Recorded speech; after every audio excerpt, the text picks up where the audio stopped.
Good day, everyone. We will continue our discussion on the second unit of this course, Solutions of First-Order Differential Equations. On this module number 4, we will be discussing exact and non-exact differential equations. Recall that in our previous module, module number 3, we discussed the method of finding solution for variable separable differential equations, and we introduced the concept of initial value problems. Okay, still here in non-exact and exact differential equations, we will still be doing integration and differentiation, and as well as applications of initial value problems. Okay, so let us try to look at and unfold this module number 4. Okay.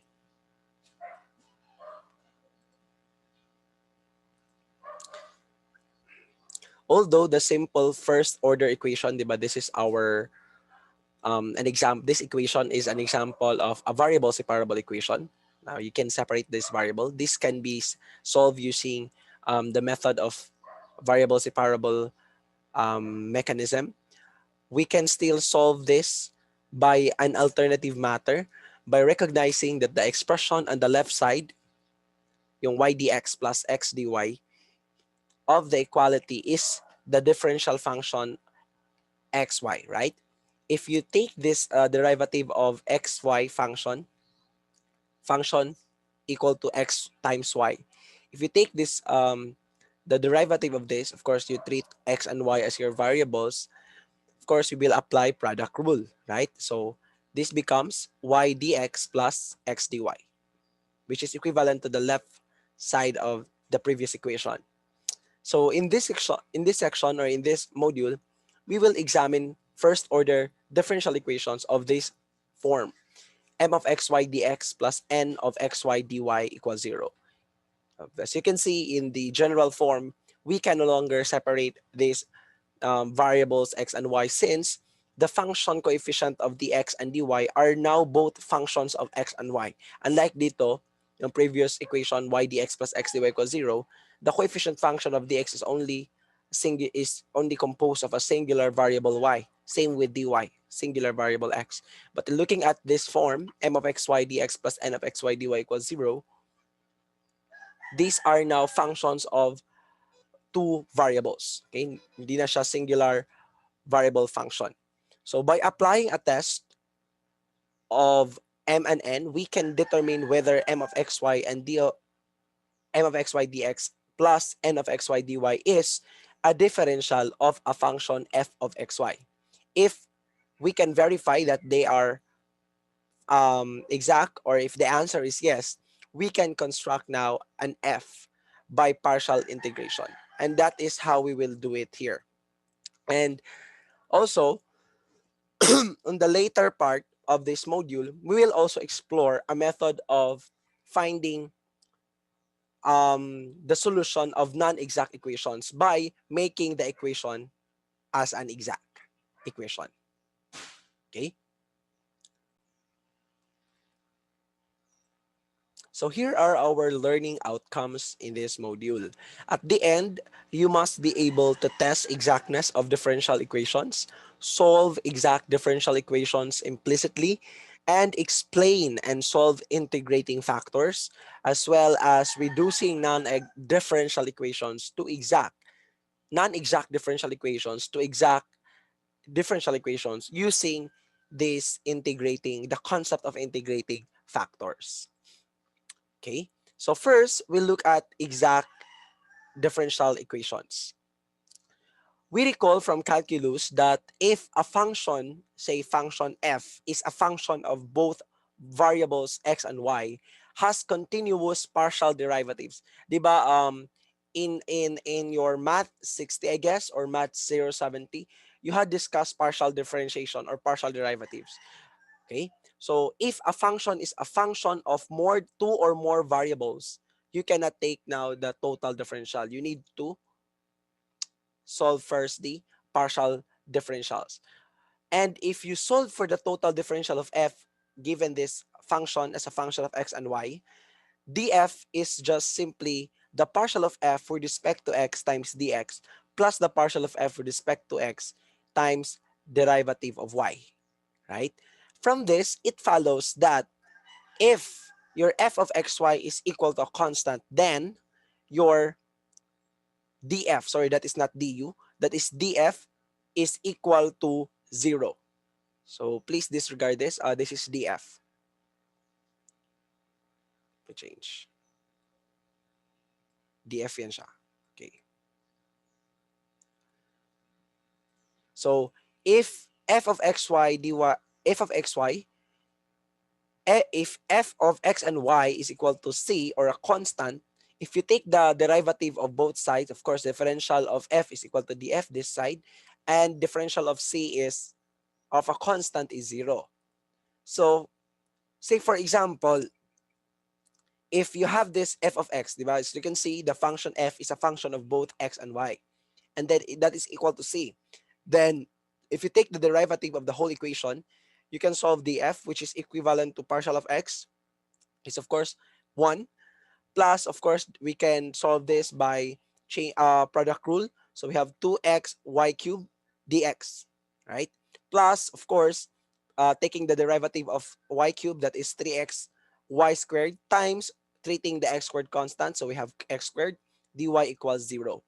So, or if you solve the dy over dx here, manipulate this equation, solve for dy over dx, you will come up with this or arrive with this quotient 1 negative 1 plus 2x y cubed over 3x squared y squared. Okay. So I hope you can still remember how to differentiate, no? Especially chain rule and product rule. 'Di ba? Pag chain rule, we treat the other variable as constant when we take the derivative of the other variable. So that would apply here. So this is now an ordinary differential equation that we can solve by going backward. Ito yung gagawin natin. If ito yung given, ito yung magiging given, hahanapin natin yung solusyon nito by going backward. Ito yung magiging solusyon niya. Okay? And this idea leads to a powerful solution method that we will be discussing in the next slides. Okay.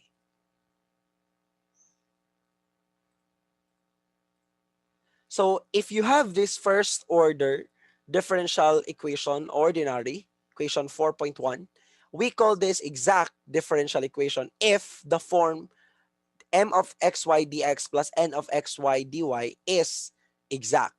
But when we say that it is exact, it should satisfy this a test. Ito yung magiging test niya. So if we equate this to, 'di ba, in our previous example, the differential of this form 4.2 df equals partial of f over partial of x dx plus partial of f over partial of y. Sorry, this is partial of y, not x. dy, maraming typo. This is partial of y. Please take note of this, class, ha? Kasi nagka-typo. Some function f of x, then by 4.1, we can say that df is equal to 0. It can be written as df equals 0. And then if we integrate this, we generally obtain this equation 4.3. So parang pabaliktad nung ginawa natin in the previous slide. So ito yung hanapin natin, given tayo ng differential equation of this form, di ba? Almost similar sila. If you look at equation 4.1 and equation 4.2, partial of f over partial of x is just equal to m. And then partial of f over partial of y is similar or equal to n if you compare the two equations. And then just equate df be equal to 0. And then integrate both sides of this equation. Okay, df, integral of df is f, of course, as a function of both variables x and y. And integral of 0 is a constant c. Right? So this is called an implicit solution. Okay, implicit because we cannot express a single variable as a function of the other variable. Diba? Yun yung implicit solution. So from these two equations, comparing this, we can see that this equation is, equation 4.1 is an exact differential equation if there is some function f of xy such that, of course, your partial of f with respect to x, as I said earlier, is equal to m, and then partial of f with respect to y, this is y, is equal to n. Okay? From this, we can derive a formula of checking whether your equation, this one, this equation, is exact or not. Okay? By using this method or checking test, titest natin dito kung exact ba siya or not. So, let us derive now the formula. We let m and m be continuous and have continuous first partial derivatives in a region in the xy plane whose boundary is a closed curve without self-intersections. So parang this is an assumption on existence and uniqueness of solution.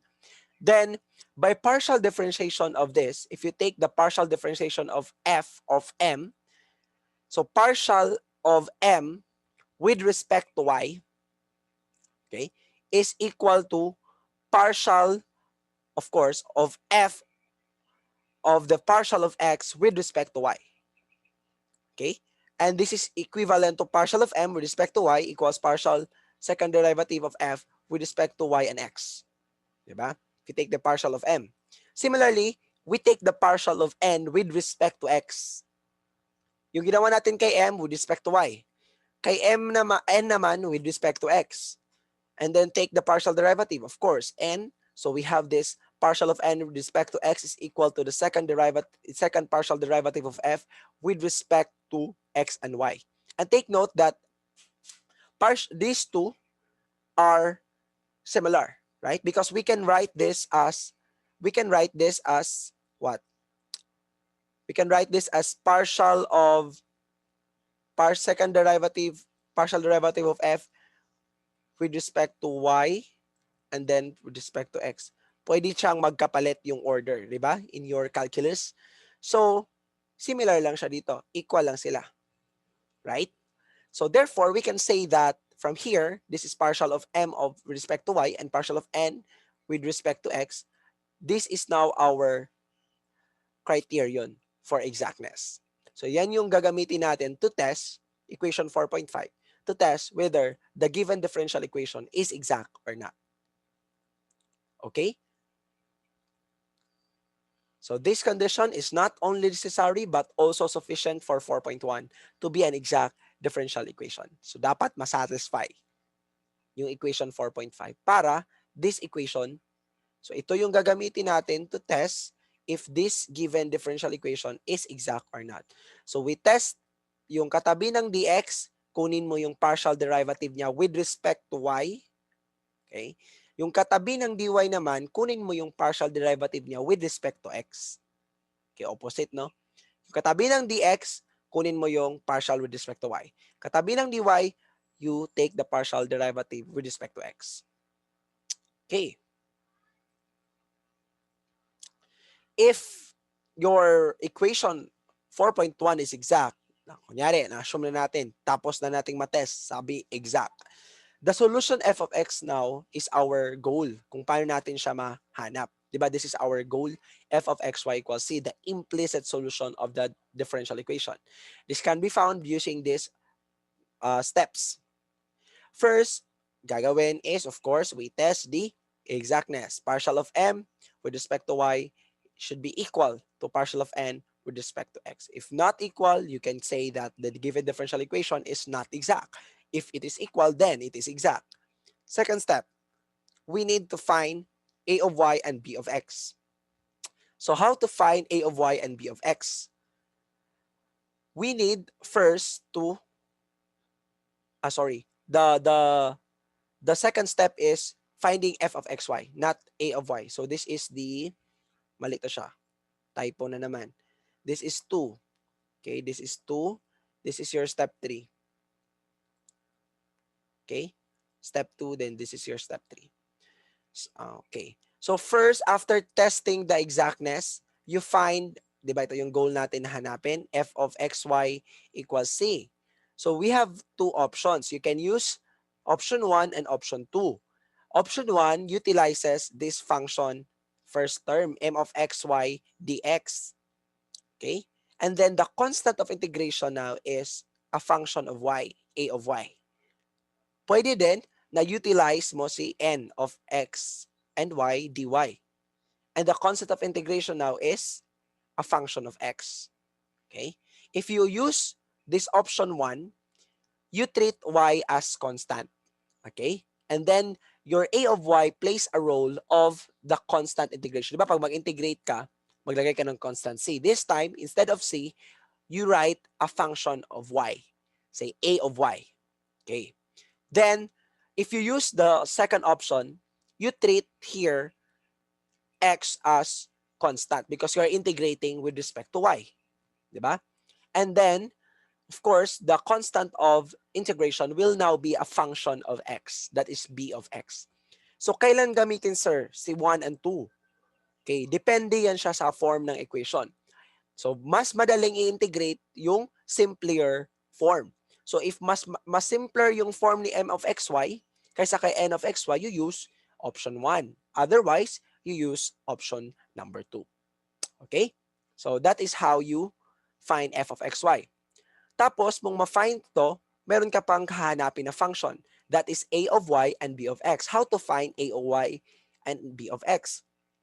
Take note that if you find if you solve the partial of your answer of either option 1 or option 2, if you solve for the partial, if you use option 1, if you solve for partial of f with respect to y, that is partial of f with respect to y, you can equate that to n of xy. To.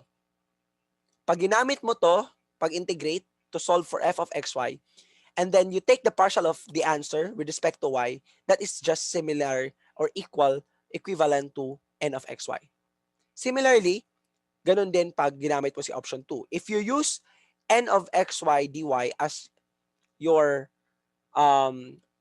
integrating function, okay, and then you come up with an answer of this form, and so if you take now the partial of f with respect to x naman, that is equivalent to m. Okay, so yun yung gagawin natin. Later, mas maintindihan niyo yan pag meron ng example. Mahirap i-imagine, no? Then, of course, the last step is we need to, after solving for a of y, you have now the complete form. Meron ka ng a of y and b of x. Okay? Then substitute that to the given equation that is obtained in step 3, step 2. Again, guys, this is your step 2, finding f of x. Step 3 is finding a of y. Nagkabaliktad lang yung numbering. Okay, so para mas maintindihan, let us try to solve this example. Say this is a very simple example. Solve 2xy dx plus x squared minus 1 dy equals 0. First step, test for exactness. Okay, first, mas maganda, if I were you, you identify your m, you identify your n. Yung m is yung katabi ng dx.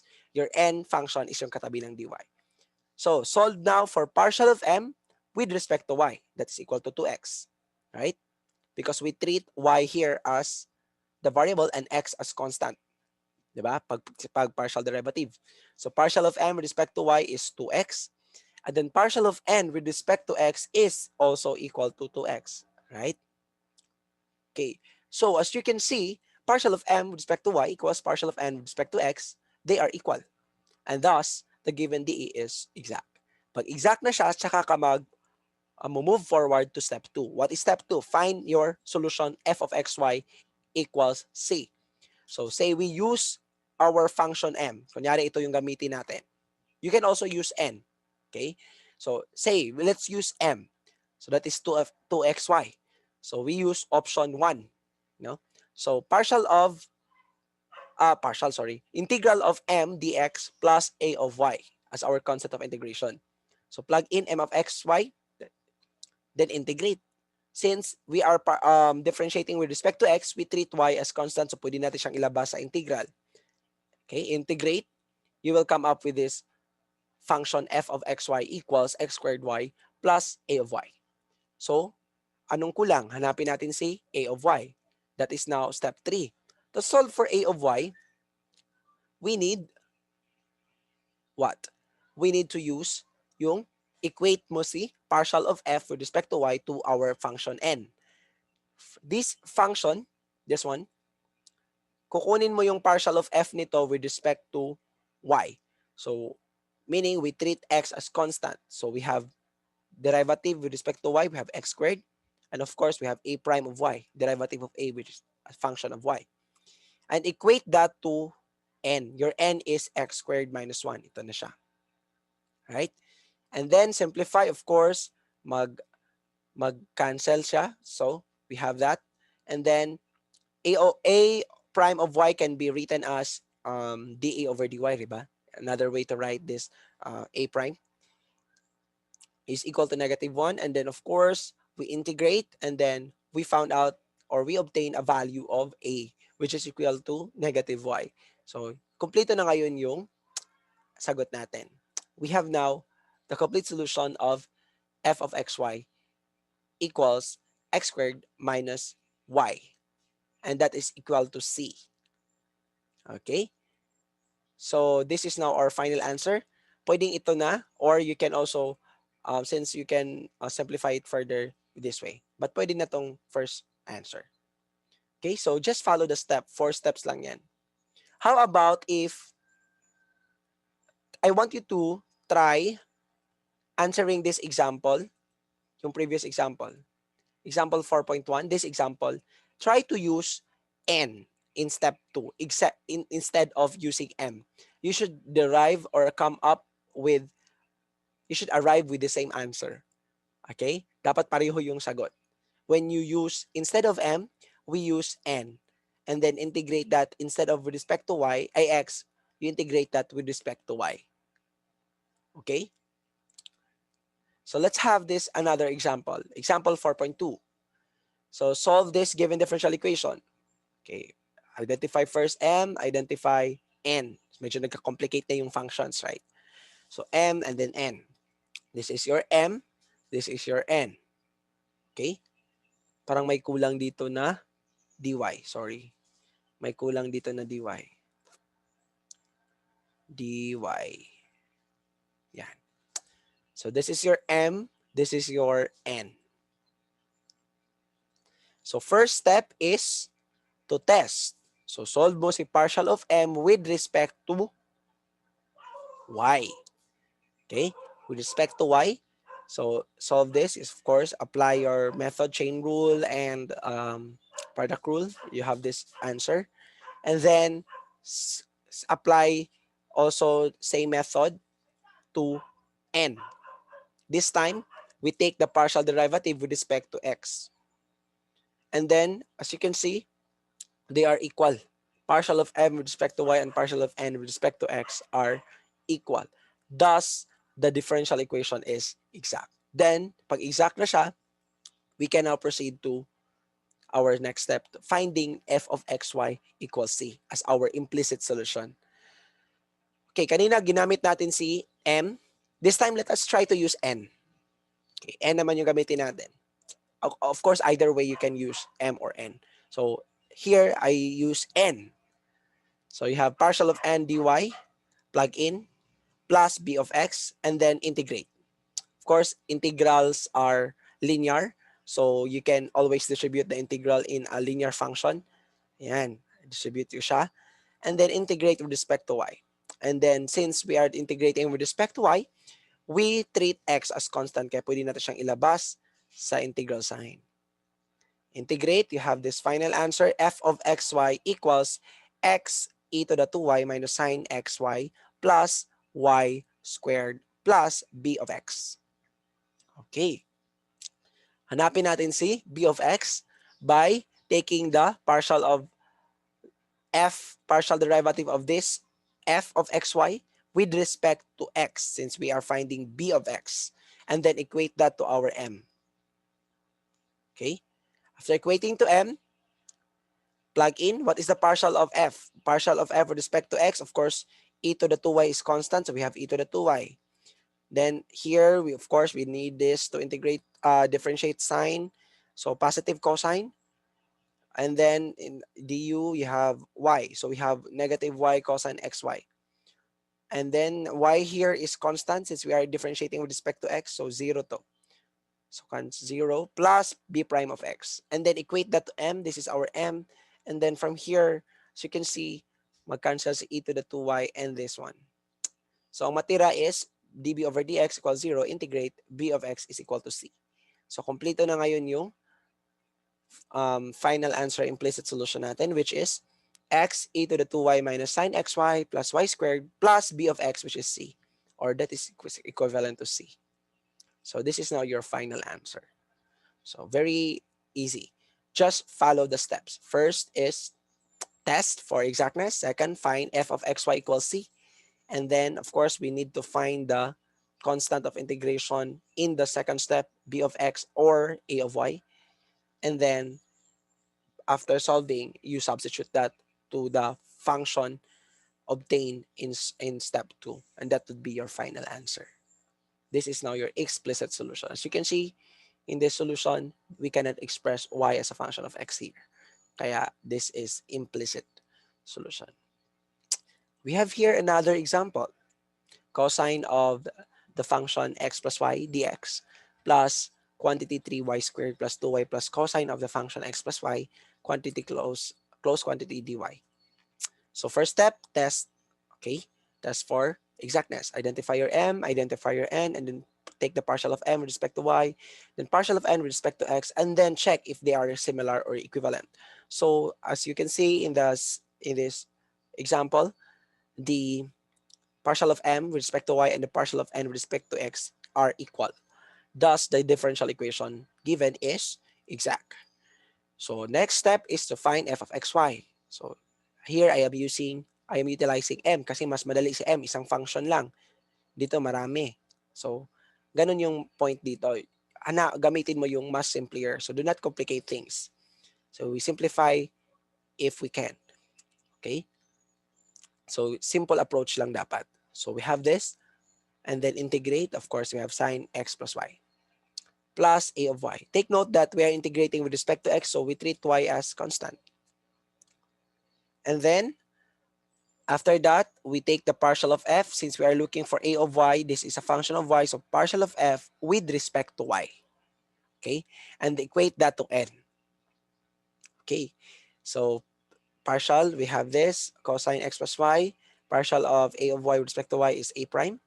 And then equate that to n. What is your n? N here is this term, 3y squared plus 2y.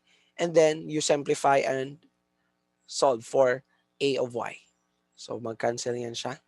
So matira ito na lang dalawa. And then you integrate. So you have this equation.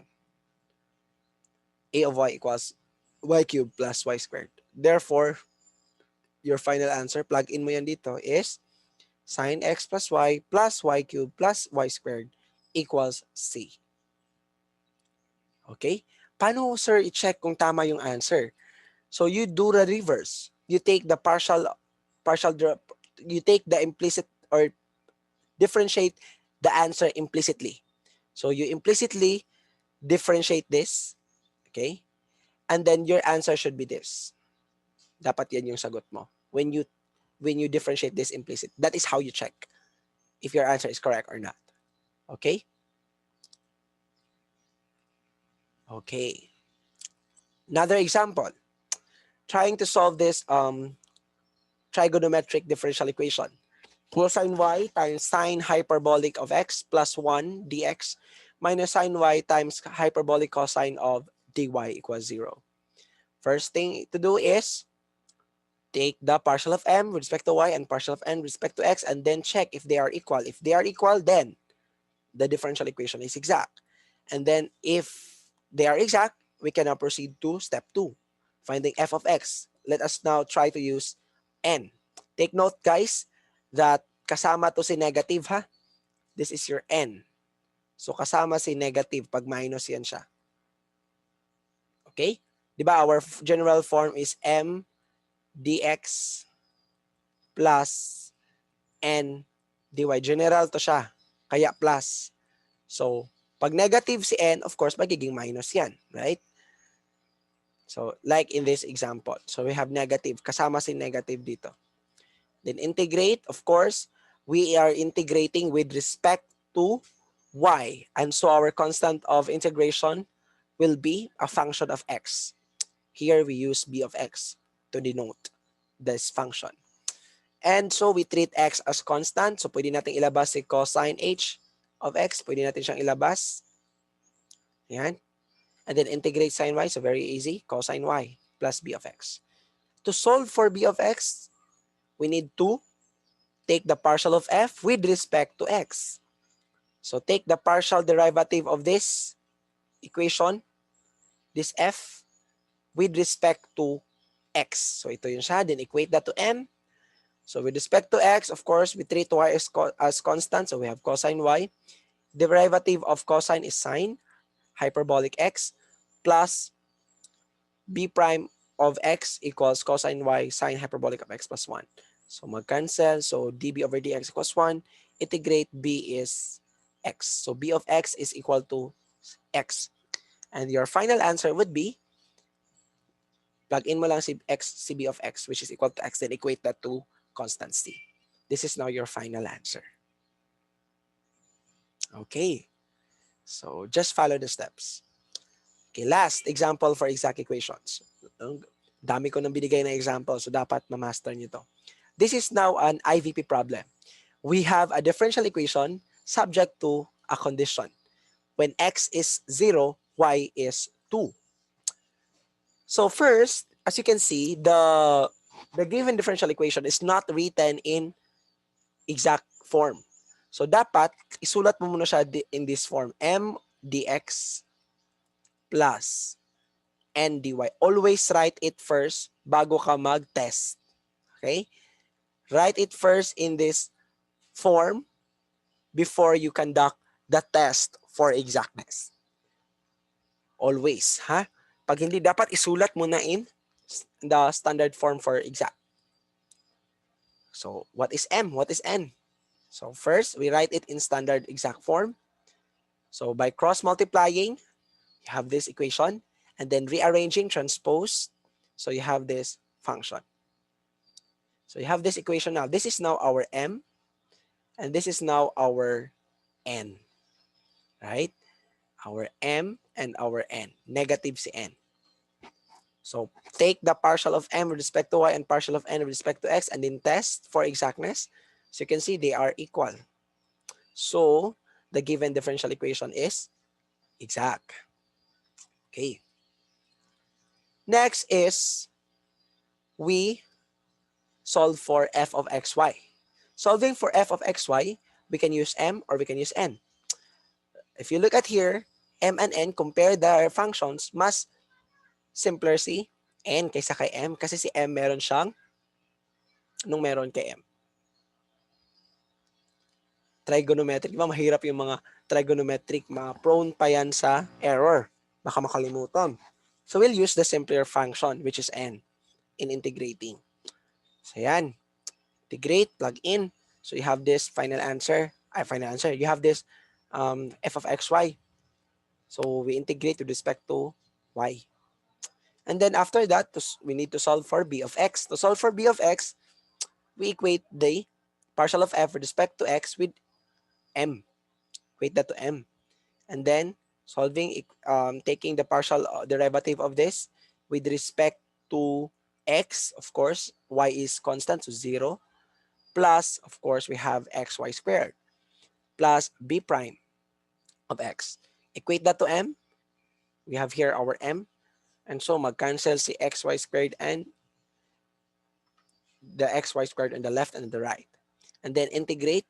So to integrate this, we need to apply integration techniques, which is method of substitution. So we'll let u be equal to cosine x, and so du is negative sine x dx. And so plug in that values. You have db, integral of db equals integral of cosine x is u, and negative sine x dx is du. So we have integral of u du. And integrate 1/2 u squared. And of course, balik natin siya on the original variable given, which is x, not u. So we have 1/2 cosine squared of x. So our final answer would be yan, this equation. But since the problem is an IVP problem. So we need to solve for C. Dapat makuha natin is a particular solution. This is a general solution since it contains an arbitrary constant, C. So we need to find C. How to find C? Plug in the values of X and Y to this answer and then solve for C. C is negative 3 halves. So your final answer would be ito. Okay. Y squared minus X squared, Y squared minus the cosine squared X equals 3. So C is negative 3 halves. And then we simplify this by taking the numerator or denominator 2, multiplying the whole equation with negative 2. So we have this equation. Okay. Yan. So that is for exact. Now, how about what if after testing, hindi siya exact? Hindi siya mag-equal si partial of m with respect to y and partial of n with respect to x hindi mag-equal. So, kailangan nating isolve yan muna by reducing it to exact. So, gawin muna natin siyang exact, yung non-exact. And we can do that by using integrating factors. So, ito yung concept ng integrating factors. Looking at this equation, ordinary differential equation, negative y dx plus x dy, this is not exact, right? Because if you take the partial of m, this is your m, this is your n. Solving for partial of m with respect to y, take note that this is negative 1, right? And then if we solve for partial of n with respect to x, this is equal to positive 1. Negative 1 is not equal to positive 1. So therefore, this equation is not exact. Hindi siya exact. However, if we multiply it by 1/2, 1 over x squared, by 1 over x squared, we get an exact equation. Diba? We get an exact equation daw. Let's try. We multiply. If you multiply it, makuha na natin is exact. Ayan. So we multiply, ito yung mangyari. So you have this form. And then, if you test down the exactness of the solution, you will get the same answer or equal. Mag-equal na ngayon si ano. This is now the form when we multiply the whole equation with 1 over x squared. So your new m, this is now your new m. This is your n. So this is your m, ha? This is your n. So let's try to test kung exact nga ba siya. So partial of m with respect to y. Of course, we treat x as constant. So we have negative 1 over x squared. And take note, n can be written as x raised to negative 1. Diba? Yung 1 over x can be, or 1 over x.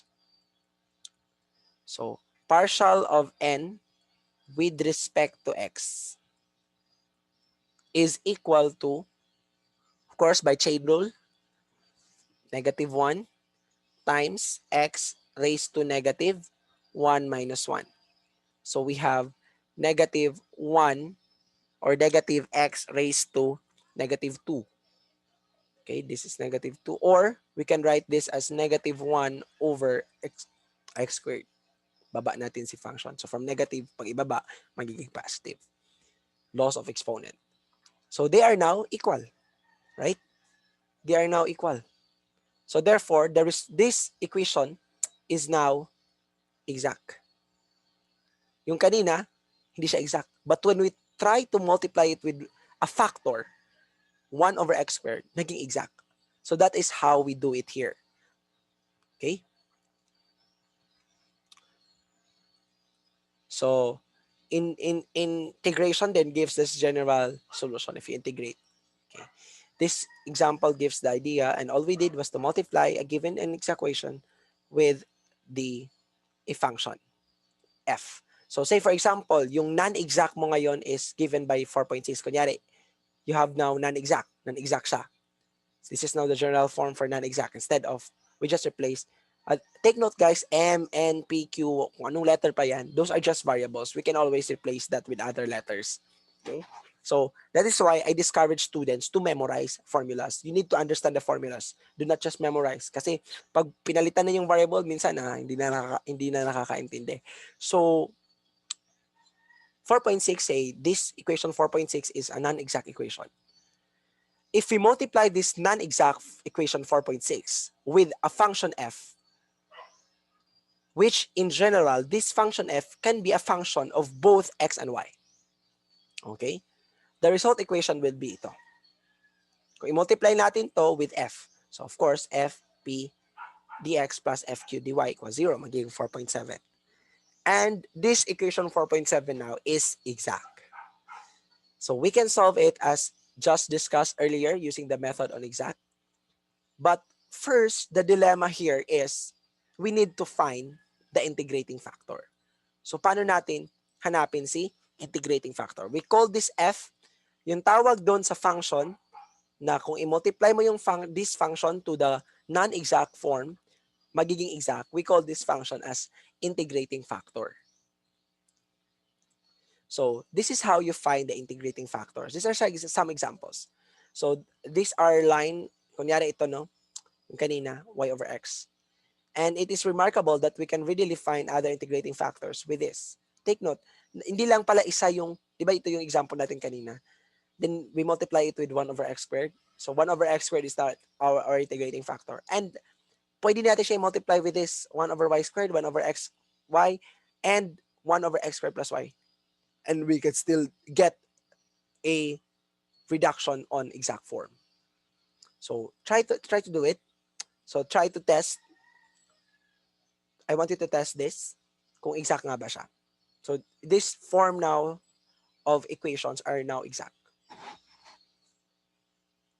Okay. How to find integrating factors? Paano natin hanapin si integrating factors? Okay. So to find integrating factors, we do it by trial and error. Okay? So trial and error siya. First thing to do is, of course, this is the exact condition, di ba? For a given differential equation to be exact, dapat the partial of m with respect to y is equal to the partial of n with respect to x. Hence, for equation 4.7, this equation, fpx dx plus fq dy equals 0, the exact condition would be this. Diba? Kasi, if you compare these two equations, your m here is fp, and then your n is fq. So, plug in. So, ito yung magiging exact condition para maging exact. Diba yung p dx plus q dy na hindi exact, i-multiply natin siya ng integrating factor f. So, kung exact nga ba siya, of course, the resulting equation, when you test that, ito yung magiging criterion. Right? So we are trying to derive here the method of finding integrating factors. By product rule, we can just take the partial derivative of this, fp. Take note, guys, that fp and q, they are functions of both x and y. Okay, so by product rule, of course, f sub y times p plus f times p sub y equals f of x q plus f q sub x. So we use subscript notation for partial derivatives. Okay, so in general case, this would be a complicated equation 4.8. How can you solve this equation? But the Gordon rule always in mathematics and even in engineering, if you cannot solve your problem, try to solve a simpler one. So we try to simplify this, equation 4.8. Okay? Hence, we look for an integrating factor depending only on one variable. Okay? So titingnan natin yung integrating factor na function lang siya ng isang variable. Kasi yung f natin in general is a function of both x and y. So to simplify, gawin natin na f is just a function of x or f is just a function of y. And we can now, if we apply that, we can now solve or find our integrating factor. Diba? So yun yung gagawin natin. So kunyari, our f is now a function of x only. Diba yung sabi ko kanina, in general, f is a function of both x and y. What if your f is a function of x only? Then, f of y is 0. And then f of xy is equal to f prime, which is df over dx. So, hindi na siya partial kasi it is now a function of one variable na lang. So, plug in that to our equation kanina. So, we have this. And take note that partial p sub y is partial of p with respect to y. And then you simplify group, then solve for f. Okay? So, we let this as r. 1 over q partial, we let this as a variable r. And then, of course, we have this. And then solve for f. So, integrate both sides of the equation. Apply laws of logarithm. ln of f, e to the ln of a function is equal to the function itself, which is f. And then that is e raised to integral of r dx. So that is now our formula of finding f as a function of, this is now our formula of finding f as a function of x, variable x. This one. Okay? Similarly, ganun din yung gagawin natin for y. We assume or we let f be equal to a function of variable y only. And so f sub x or partial of f with respect to x is equal to 0. And f of sub y is equal to f prime equals df over dy. And plug in that to our previous equation. Ito yung magiging output niya. Simplify, regroup all functions, solve for f. So we let this equation as r sa asterisk 1 over p times partial of q over partial of x minus partial of p over partial of y as r asterisk para mas madaling sulat. And so we have this, and then is simplify by integrating. So apply again laws of logarithm. E to the ln of a function is a function itself, and that is equal to e raised to the integral of r asterisk dx. So ito na ngayon, this is not dx, sorry. This is dy. Merong typo na naman. This is dy, guys. So please correct this in your handout. Please correct this. That is dy, not dx. Okay? Take note. That is dy. Okay. So this is now the theorem on finding integrating factor.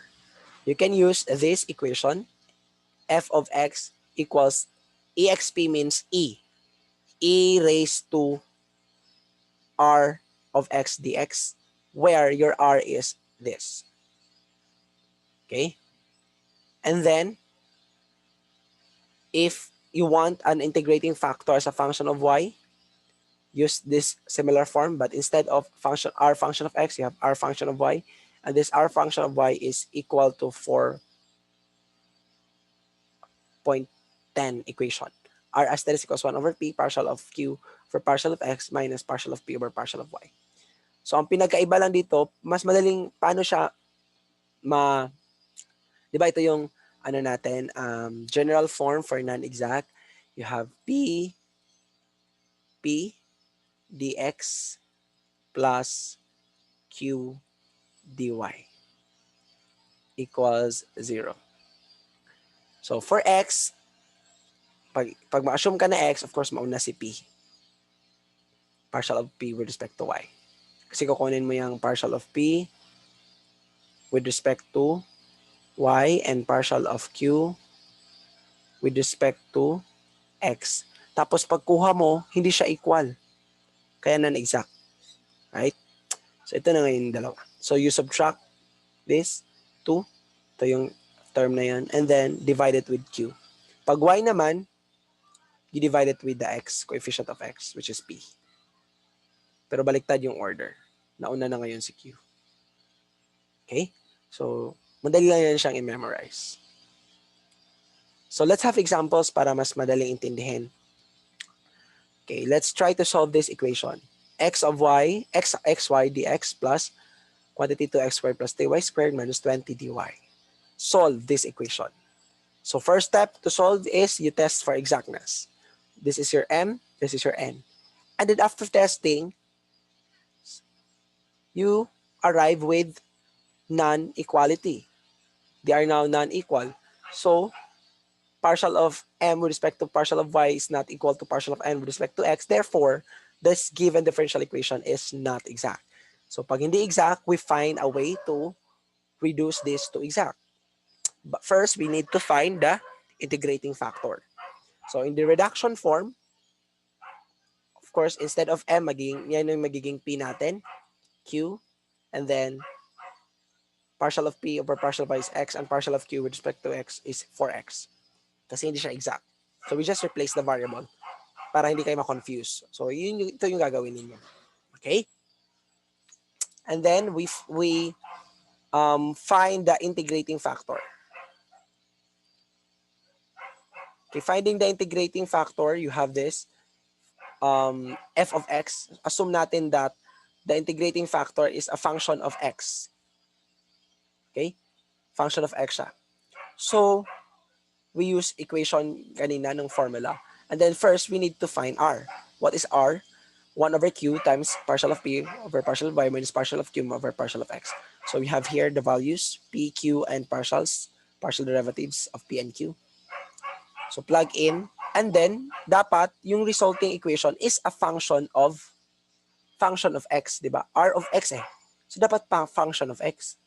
But you arrive with a function that is not a function of x only. Meron kang y. So therefore,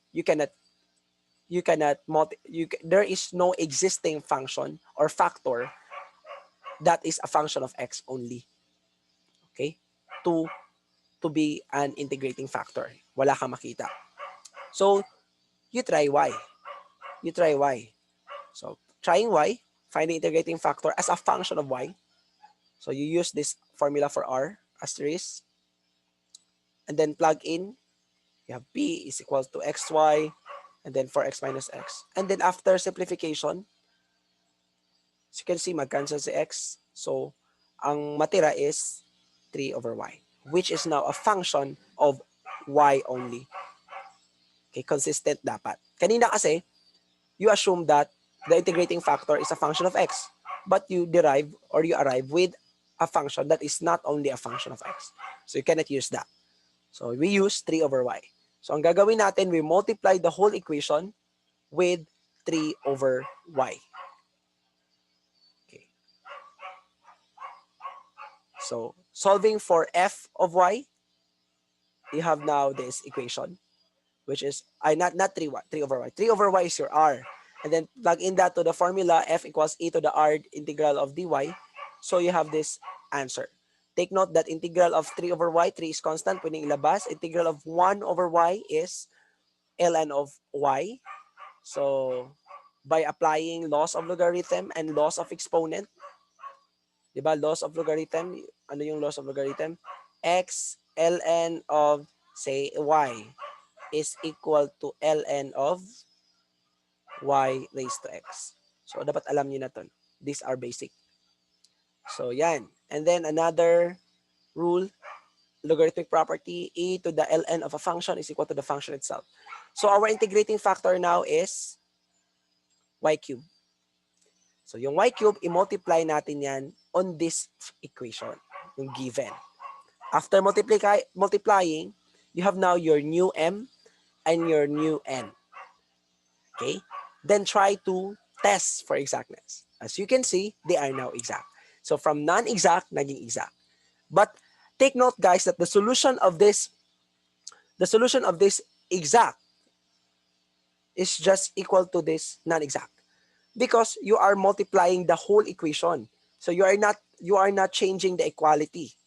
Okay? So like for example, you have an equation, then you multiply it with 2. So similar pa rin yun siya na equation, because you are multiplying not only the left side but also the right side, the whole equation. So kung ano yung solution of this newly derived exact form, derived from this non-exact form given, which is obtained by multiplying a factor, kung anong solution dito, yun yung solution sa given. Okay? So that is how you find the solution for non-exact. Then, na-exact na siya. So, we can now proceed on the method of finding solution for exact equations. Okay? So, first thing to do is find now f of xy equals c. So, apply either option 1 or option 2. We use here option 1 since madali lang si m, simpler, one term only. So, integral, plug in, solve for a of y by equating partial of f with respect to y with n. And then take the partial derivative of this with respect to y. Okay. And so you have this equation, 2x squared y cubed, partial derivative of this term, and the partial derivative of a with respect to y is a prime y. Equate that to n, this is our n. Yung new ha, hindi na tong sa old.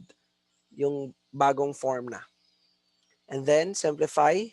You can cancel x squared into yan. And then integrate. You have this value for a of y. Okay? And then, next would be, of course, your final answer. Step 6 now for non-exact. So, plug in your a of y to this equation.